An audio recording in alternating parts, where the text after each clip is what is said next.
morning, big heart runners. Maapagipaghuman na to og jog sprint karon.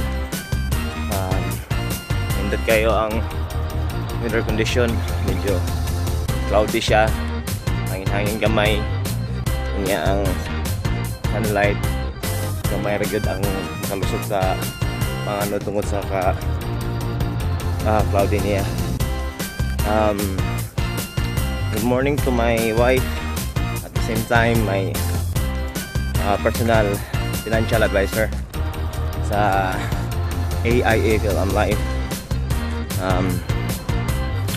Good morning sa ako ang son, si Prince Paisen Bulado Torion. O sa ako ang sister nga naroon sa Winnipeg, Canada, Cheryl Lips. Good morning. Karon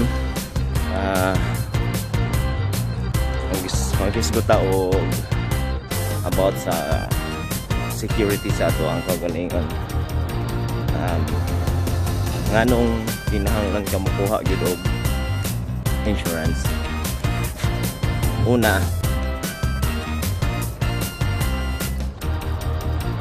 di na to matagan ang panahon nga pagbuot sa Ginoo nga kuyaw-kuyaw na ay matabo. Pero butang lang na to, hindi na to naon-naon. Nganong kinahanglan yung kamukuha o insurance or life insurance. Una, protection na to. Good. Number 1 na siya. Kanya ikaduha, nag-protect sad na sa ato ang tekhang mo ingon nga di mo kuha o insurance tungod kay expense. No, sayop dili na mao, dili expenses ang magbuha kag insurance. Actually, ang pagbuha ni mag insurance, mura na siya investment, protection na siya mo kagalingon. Buha kag insurance at the same time imo sa ampingan imo ang kaugalingon nga dili na nimo magamit. Panangitan mo abot ang panahon nga moabot na sa saktong edad, why di magamit ang insurance.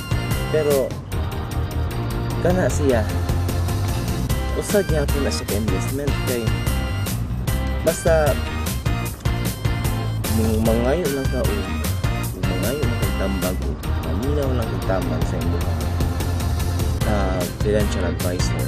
Pagkalaan ka niya o usay angayan mo kuhaon nga insurance, dili bitaw pariha ng uban nga basta lang sige kuha insurance. Dili, kuha ka ng insurance at the same time magpatambag ka sa imong personal financial advisor. Nga siya pinag-abot ni mo 60 years old. 60 years old ang iyahang maturity sa imong insurance niya. Why nakuha ni mo? Kanya ang gikuha ni mo na insurance is na ay marag kumbaga sa gitawag pa money back. Panangitan nag monthly ka o gusmil kanya i-times 2 na nimo annually, and then i-times na sa nimo until nimo kang 60 years old. Ang result ana og ang money pack mo makuha nimo sa inyong insurance ug moabot ang maturity, layo ra kaayo, diferensya kayo sa kaysa ibutang nimo sa bangko. Kaysa bangko pila ka may ano per annum 0.00 something, gamay kayo niya maalkansi pa ka kay siyempre buot o man kay personal advisor kasabaw sa gamiton sa aming paggasto kasi ang inyo paliton hindi paliton makagasto ka kay siyempre kung maka personal advisor. Ako kaniad to takhan ko o utang sa tinuod lang halos wa na mahibilin sa akong sweldo sa kagamay sa kadako sa akong utang. And then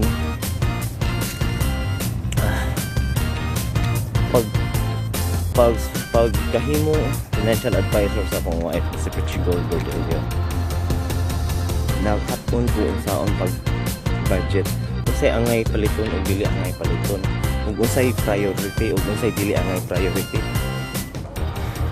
Karon tuganan man ako, gamay na lang kuwang, gamay na lang yun ang kuwang utang free nako, gamay na lang. Unya imagine na karon nakapalit pa ko property, government employee ko, mayra akong sweldo, nakakuha pa ko insurance na ako at the same time, gikuhaan pa na ako ang anak ko insurance at the same time. Unya example, ikaw karon puso man gid ang bisikleta karon, unya syempre palit ko kag bisikleta kay namalit magbisikleta imong mga kaila. Karon di ka hilig og bisikleta pero ning palit kag bisikleta on what purpose? Unsa man imong service lang, unsa man ipalit ka og mahalon nga bisikleta kay i-appeal nimo og mo-appeal ka og racing.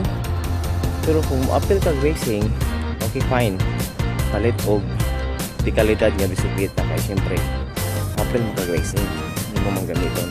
Pero kung ikaw kung palit lang kang bisikleta pero di ka mahal mo kantidad, 50, 80, 90, over 100,000 ang price sa bisikleta, o yaga mo na nimong service. Kanya makakita ka sa imong mga kauban nga mas nindot og pisa, mag-upgrade pa ka, kanya imo rang gamitong service. Di ba siya impractical? Ug mopalit pa lang ang bisikleta worth 20,000 sa imo na gasto nga 100 plus 90, 80,000 worth sa bisikleta para service lang, kanya palit na nimo kasi mga 20,000 to 30,000 lang ang bisikleta. The rest adto ug imo nang butang sa imong kaugalingon, imo ka ag insurance ang imong kaugalingon. Tanaw nimo asay mas maayo, di ba? Kanya no need na mapud nga kung ikaw dili na kakinahanglan nga naa kay i-prove sa imong mga kauban nga nindot kag bisikleta mo na. No, kung gusto ka i-prove sa imong mga kaila nga naa po'y bisikleta nga kusgan ka, pag bisikleta ipakita nga kusgan ka nga makakompete ka ang behalf nga barato ho na imong bisikleta. Ingana ako sa una, ako ang bisikleta worth 25,000 lang, pero believe me or not, yan ang nagbisikleta 100 plus thousand. Wa na yung chance na ako, biyaan na ako. Kanya dili na sa panghinambog tinuod na dili mag-matter sa price sa bisikleta. Parehara sa mupalit kag sapatos, ganahan ka magtanaw og basketball shoes pero di ka mo basketball, palit kag mahalong basketball shoes pero di mo gamiton, lakaw-lakaw lang, mausik lang ang basketball shoes nimo kung di mo basketball. Akong running shoes na original price na sa mga around 6 to 8,000 niya. Kani gamiton lang na ako ni for running purposes only, dili na ako ni suoton og lakaw-lakaw, kaya gipalit ako ni for running and I go for running. Ang ako ang panglakaway para tuhon na tag libo kapin ra usahay tag 900 na gani, pero mopili sa taga ng barato pero ligon sad, dili mo kinahanglan ka sa imong looks, saon ang pagdani mo, ang imong posture, ang imong barog, imong bawion na siya, kung saan man mo nang mahalon niya sabay ka sa uso niya. wa na bagay nimo at the same time expenses pa ka. Mao nay klarong expenses. Ang pagkuha og insurance, protection na sa imuhang kaugalingon, sa imuhang panrabaho, sa imuhang income. Protection sa imong income ang insurance. Kay para imuha man na magamit na na nimo, dili na siya expenses. Ako kaniadto maghuna-huna ko nga insurance, gastos lang, pero nasayop ko sukad nga akong gipailaw man o tama ng ako ang knowledge bahin sa insurance. Dito ko nakabantay nga ang insurance importante kayo. Ang mga dato, minsan mo ka dato, ang mga pobre, minsan mo ka pobre. So awa ang mga dato, mukuha sila insurance, daghan ka sila mga palising ang ibang kuha. Unya karon mas excited pa sila nga mas senior citizen noon nga mahimo silang 60 years old kay ang ilang mga insurance mature na. They will earn millions or billions sa ilang preparation, sa ilang katiguangon. Ikaw kano sa amang ka magsugod. Example, kanang mga ubang especially sa mga mo income 100 plus monthly, kana angay na nimo protektohan kay ikaw gud ang kuan nag-income, dapat protektahan nimo imong kagalingon. Umupalit kag sakyanan ko ang galing nimo insurance kay giprotektahan nimo ang imong sakyanan. Samot na ito, asa may importante ang imong sakyanan o ikaw kuha og insurance kay maunay makasave nimo sa umaabot. Matiguang ka, maunay mo save nimo. Ug matiguang ta ang mga anak na ilang ka ganung pamilya. Manglangyaw pa ang uban, mabiyaan ka. Pero kung andam ka sa imong pagtiguangon, ang imuhang mga apo, imong mga anak, ilugan ka kung tan-aw sila nimo nga hayahay ka. Karon lisod kung maglisod ka magpakadato no, kay ako government employee ko. Way madato sa government employee. Pero nangandam ko sa akong katiguangon. I am almost 40 years old na. Pero nangandam ko kay pila na like ko ang 20 plus na lang para ma 60 years old ko.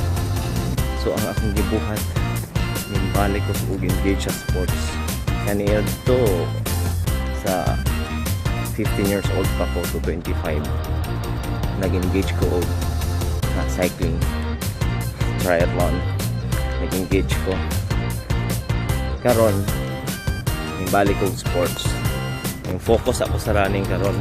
Ang hinahinay ko, I plan to build my own bicycle para mubalik ko sa cycling. Di man ta kapalit og bolto nga bisikleta kay medyo mahal man og di kalidad. So palit ta hinay-hinay, mag-assemble ta. And balik po ta sa mga pagpangandam nato. Ako i-share ninyo na ako yung mga kailang nasipyat sila o kanang decide wa sila nakakuha dayon o protection dahil nagkugalingan. Months later na ay nahitabo nga di na to mahibawan. So sad, sayang yun, sayang niya. Wa sila na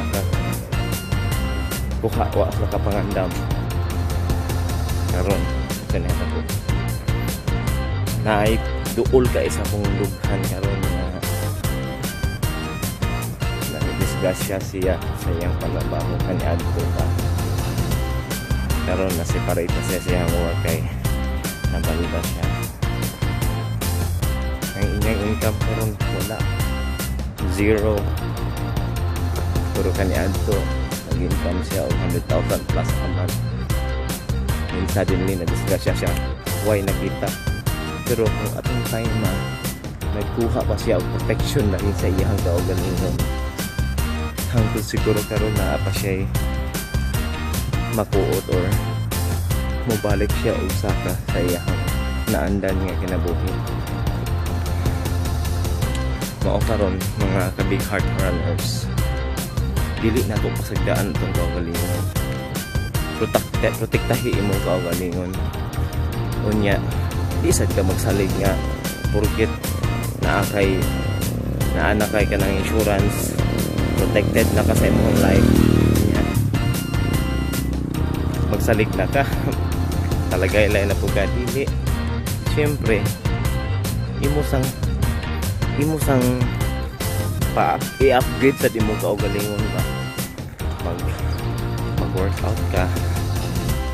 Din ka mo inom og tubig bugnaw, zero to cold water.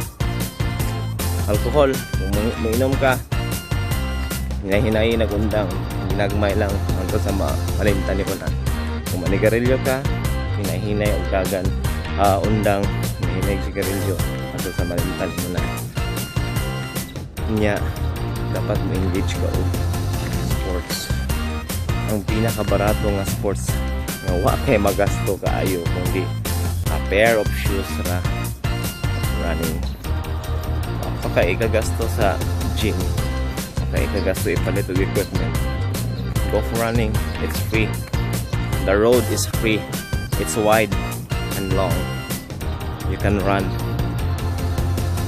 Skies is the limit. Libre ang pagdagan. Kunya at the same time mag-amping ka. Kaya wa man ta kahibaw. So kung mudagan ka, na kay safety precautions. Tanaw-tanaw ka sa daan, may pasinog mapanggaan ka. Di ka ganahan sa daan, pwede ka mudagan sa Obal or sa inyong village or parehaan Nugara. Kay safety, why sakyanan? Ako lang ang nagdagan-dagan karon kana or sa mga park dagan ka na safety ka. And then tungkol sa naakay, siyempre makatuon naman ka na ma-learn na ka o kung sa'y priority o di priority tungkol sa makuha mo na ibuhang gusto hinay-hinay. Ako tuig lang hugasugod ani nga nag-study ko nga saon para muasinso tagamay. And then nakita na akong effect na yun sa una ang kalasalisod ko karon okay na, nakabayad na ko sa akong bills monthly, nakabayad na ko sa school fees sa akong anak, sa akong insurance kabayad ko quarterly, sa ako ang baryon sa akong property nga gipalit na ko, nakabayad na ko sa una magkalasalisod ko pero karon okay na. Kanya nakanindot gamay na lang ko ang mautang free na yun ko. Kanya kaya mautang siguro na ako ang ma-share karon kung na ako yung kuha ng mga knowledge regarding sa to ang safety. Ako nang i-share ko kung sunod ako nga vlog. Thank you sa ako ang beautiful wife, at the same time my personal financial advisor na si Richie Gordelio. Sa ako ang son nga si Prince Oisen Bolado. I love you guys. And sa ako ang sister nga to sa Winnipeg, Canada, nga ako kayo ambag sa amo ang family. Thank you Cheryl for the support, especially sa ato ang parents nga imo ang gisuportahan. Thank you, I love you Cheryl. Take care diha sa Canada kay ikaw ra usa. And then di ko magdugay mga ka-big heart runners kay ang adlaw ni action nagawas nasunod na tong pagkita. Anto dire na ko. Bye bye. Ay, ayaw dahil kalimot og subscribe o pindot sa bell para ma-notify mo. Kunya i-like na sad, pwede sa dinyo i-share ang ako ang vlog. Goodbye and thank you. Good morning.